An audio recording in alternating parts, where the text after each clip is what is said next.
Good morning বন্ধুরা, welcome back to my channel. যেখান থেকে দেখছো অনেক ভালোবাসা জানে। আজকে ভিডিওটা চালু করছি এখন থেকে। এখন বাজে সকাল 7:30। আর আজকে তোমার দাদা ভাই আর আমার ছেলে সুরাজ মুম্বাই চলে যাবে। আমি একাই থাকবো, আমাকে একা ফেলে ওরা চলে যাচ্ছে। তো যাই হোক, ও বাইরে কথা হচ্ছে, তো ওই জন্য আমি সাইড হয়ে আসলাম। তো আমি এখন রাত্রে আমি সব কাজকর্ম কমপ্লিট করে রেখেছি। এখন শুধু জামা কাপড়গুলো ভাঁজ করবো ওদের জন্য, ব্যাগগুলো গুছিয়ে দেবো। তারপরে দেখি কি রান্নাবান্না করতে বলে।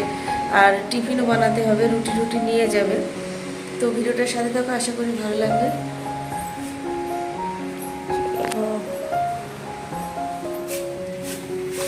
সুপ্রভাত বন্ধুরা, দেশের বাড়িতে আর একটা নতুন সকালে তোমাদের অনেক স্বাগত। সামনে দেখেছো পাটের ক্ষেত, আর এই পাটের ক্ষেতটা দেখতে এত সুন্দর লাগে, তোমরা দেখো। সবুজে ভরা, আর অনেকটা জায়গা জুড়ে সবুজ, তো ভীষণ ভালো লাগে। আর সামনেই ফাঁকা ফাঁকা বেশি আর কি, পাশেই রাস্তা তোমরা দেখতে পাবে। আমার খুব ভালো লাগে এরম নিরালা প্রকৃতি পরিবেশ। ওই জন্য আমি এসে বছরে কমসে কম 1 মাস তো এখানে একা থাকি। কেননা ভীষণ ভালো লাগে। আর কখনো কখনো দেখবা একটু একা ভালো লাগে, কিন্তু 1-2 দিন থাকার পরে একটু মন খারাপ করে সবার জন্য। তো মিলিয়ে জেলে যাই হোক, কিছুদিন একা নিজের জন্য কাটাই, সেটা বেশ দারুণ অনুভবের সাথেই কাটাই। তো যাই হোক, তোমার দাদা ভাইয়ের ছেলে চলে যাবে, তার জন্য আজকে একটু মন খারাপ আছে।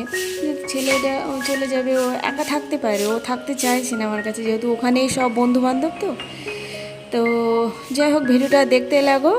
টুকিটাকি নিয়ে আজকে টুকটাক শেয়ার করবো, বুঝলেন। আর দেখো কি সুন্দর ঝলমলে আকাশ আর সবুজে ঘেরা, ফাইন লাগছে দেখতে। তা তোমাদেরকে একটু শেয়ার না করে আর থাকতে পারলাম না। আর যতদিন আছে একটু একটু করে এই সামনের জিনিসটা শেয়ার করব। চলে আসলাম জামা কাপড়গুলো ভাঁজ করতে। রাত্রে গুছিয়ে রেখেছিলাম, আর কিছু কাঁচা ধোয়া করেও পাখার হাওয়ায় শুকিয়ে নিয়েছি। সব ভাঁজ করে ব্যাগের মধ্যে ভরবো, ছেলের আলাদা ব্যাগে আর তোমাদের দাদা ভাইয়ের আলাদা ব্যাগে ভাঁজ করে সব গুছিয়ে দেবো, যাতে ওরা বোম্বাই গিয়ে ব্যাগ থেকে যখন জামাকাপড় বার করবে সব ভালোভাবে গুছিয়ে রাখতে পারে। সেইভাবে আমি গুছিয়ে দিচ্ছি, এক এক ব্যাগে এক একজনের সব কিছু সেটিং করে দিয়ে দিচ্ছি।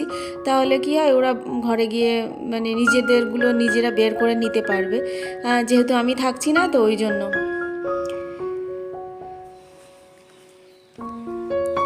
সকালবেলায় টুকিটাকি কাজ, যেহেতু বাসন মাজা আর রান্নাঘর পরিষ্কার করা নেই, ওটা আমি রাত্রে করে রেখেছিলাম।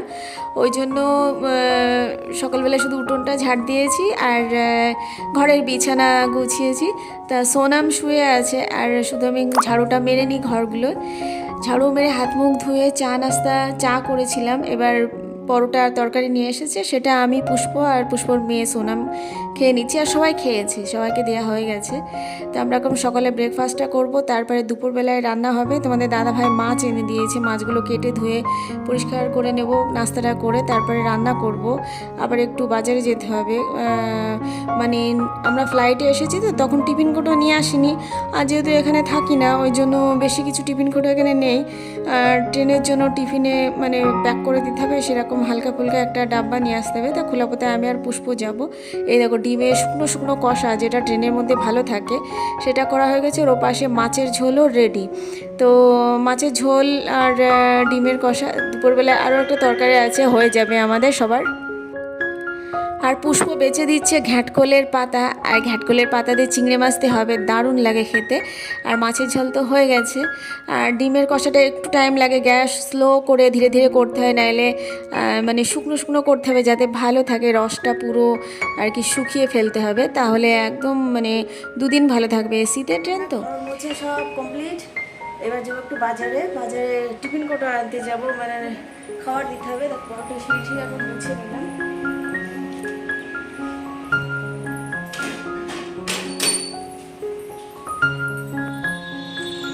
দাঁড়া দাঁড়া দাঁড়া, যাবো যাবো, খোলা কোথা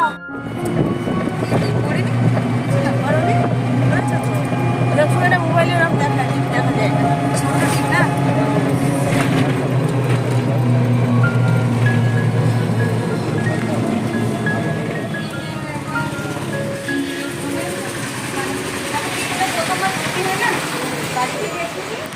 বন্দুকের মাঝখানে আসলাম, এবার দুপুরে খাওয়া হবে। আর তোমাদের দাদাভাইকে সুরাজকে খেতে দিয়ে দিয়েছি, কারণ ওরা শুয়েছে, রাতে জার্নি করবে তো।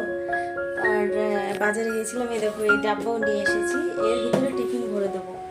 আর রুটিও করে নিয়েছি, দেখো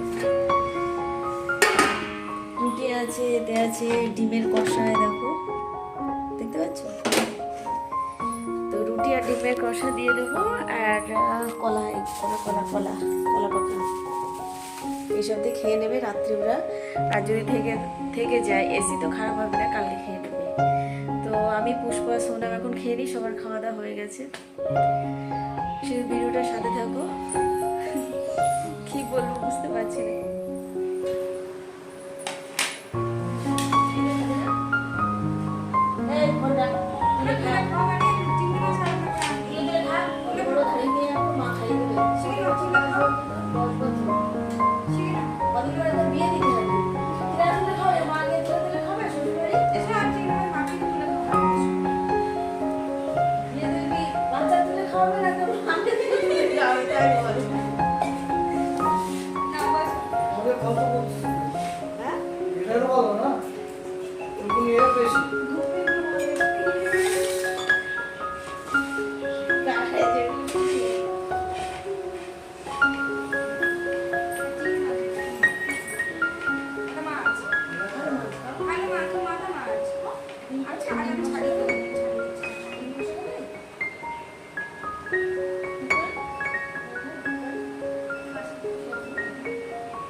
তো এখন বাজে দুপুর 2:30, দিনভর অনেক কাজকর্ম একটু দৌড়োদৌড়ি হয়ে গেছে, কেননা ওরা যাবে তো গোছানো সব কিছু। তো আমাদের খেতে লেট হয়েছে, তো আমরা এখন একটু রিল্যাক্সে খেতে বসেছি। খেতে না বসতে বসতেই আবার বাইরে থেকে ওরা চলে এসেছে গাড়ি নিয়ে।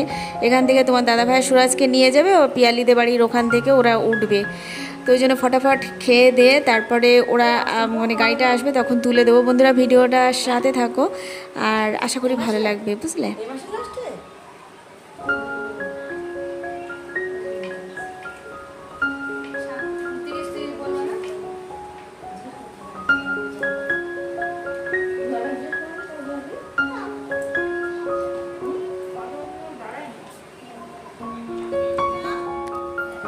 যাও 500 টাকা দিচ্ছি, আর তাই দে। আমি থাকলে থাক দিস, 2000 টাকা দেবো। থাক খেতে দেখা 2000 টাকা যদি নিতে চাস থাক।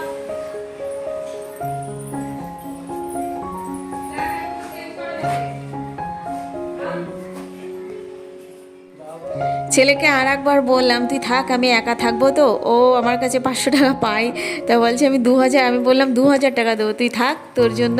তা বলছে না আমি থাকবো না, ও থাকতেই চায় না এখানে, যেহেতু ওর এখানে চেনা পরিচিত কেউ নেই তো, ছোটোবেলাতে বম্বেতেই মানুষ। আর আমার খুব গ্রামের পরিবেশ ভালো লাগে, ওই জন্য আমি সারা বছর তো বোম্বেই কাটাই ঘরের ভিতরে, তাই জন্য একটা মাস বছরে আমি নিজের বাড়িতে একা নিলিবিলি থাকতে পছন্দ করি। তো যাই হোক, ওরা তো চলে যাচ্ছে, সাথে একটু মন খারাপও আছে, যেহেতু এত বড় একা বাড়িতে এতদিন পড়ে থাকে, একটু ভয় তো লাগবে আমার। প্রথম মনে হয় ভুতুড়ে বাড়ি টাইপের। যাই হোক, আমি একা কতদিন থাকতে পারবো, তোমাদের সঙ্গে সব শেয়ার করব। বন্ধুরা সব ভিডিওর পাশে থেকো আর দেখতে লাগো।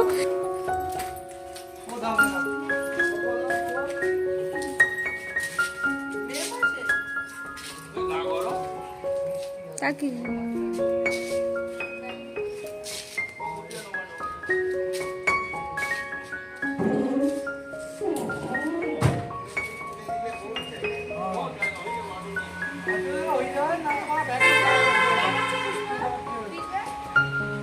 দিলে তো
তোমাদের দাদা ভাই আর আমার ছেলে আমাকে একা ফেলে চলে গেল।